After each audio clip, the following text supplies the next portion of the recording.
Have you ever looked into an animal's eyes and felt peace? No words or expectations, just a sense of presence. What if this quiet gaze could hold a truth that we've forgotten? Something that could help to awaken us? Animals are masters of the present moment. A cat basking in the sunlight, a bird perched up on a branch. They don't wish to be somewhere else. They can simply be. And when you sit with them, something happens. Our thoughts begin to slow. Our attention settles. We drop out of our heads and into the now. And that's because, unlike us, they don't live through thought. They don't have words. They don't sit there worrying about the past and thinking about the future. They just are. And I think when we're in their presence, we pick up on their presence.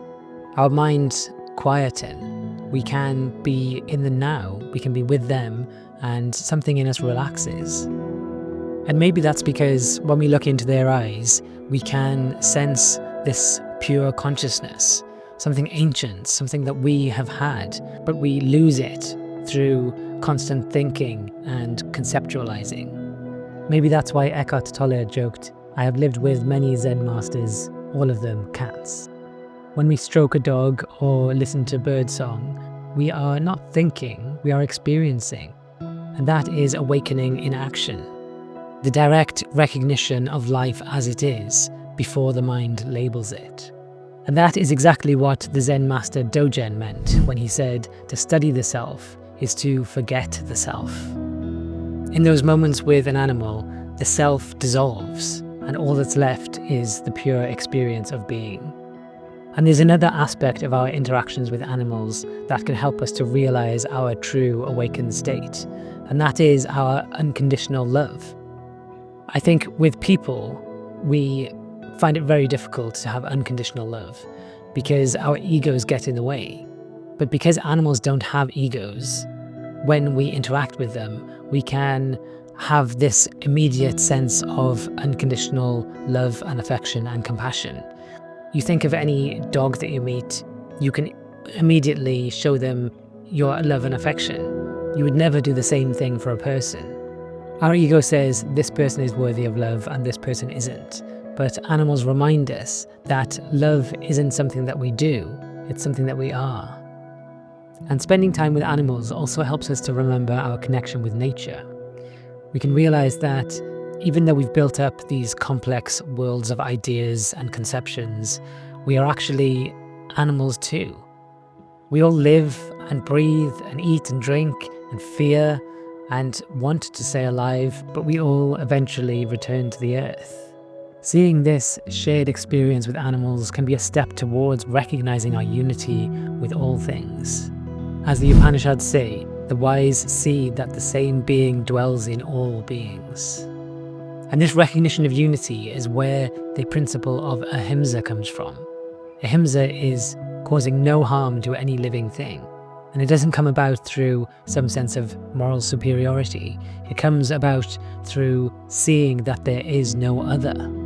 And this idea that we share consciousness with animals and that we are the same and that we come from the same place and return to the same place is even in the Bible, yet nobody ever talks about it.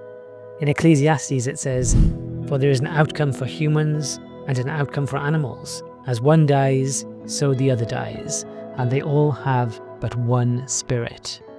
So man has no superiority over animals. All are going to the same place. They all come from the dust, and they are all returning to the dust. When we recognize that there is one consciousness shining through all creatures, we naturally act with more gentleness, and we become caretakers rather than conquerors. Another quote from Eckhart Tolle, this time from his book A New Earth. He said, "The only actions that do not cause opposing reactions are those aimed at the good of all. Not just for my species, but for all sentient beings and all of nature." Animals don't resist life. They live in alignment with the Tao, the natural flow of being. As the Tao Te Ching says, the great way is easy, yet people prefer bypaths. That's because humans are the only species that forgets it belongs. We've built walls between ourselves and nature, but every moment spent with animals can help us to dissolve those walls. When you sit quietly with a pet or watch the effortless balance of a bird in flight, something deep inside remembers, this too is what I am. So next time you're with an animal, just recognize that connection between the two of you. Recognize the stillness or the energy or the love, and see that that is life recognizing itself. We are not separate from each other. We are both nature. We are animals aware of being.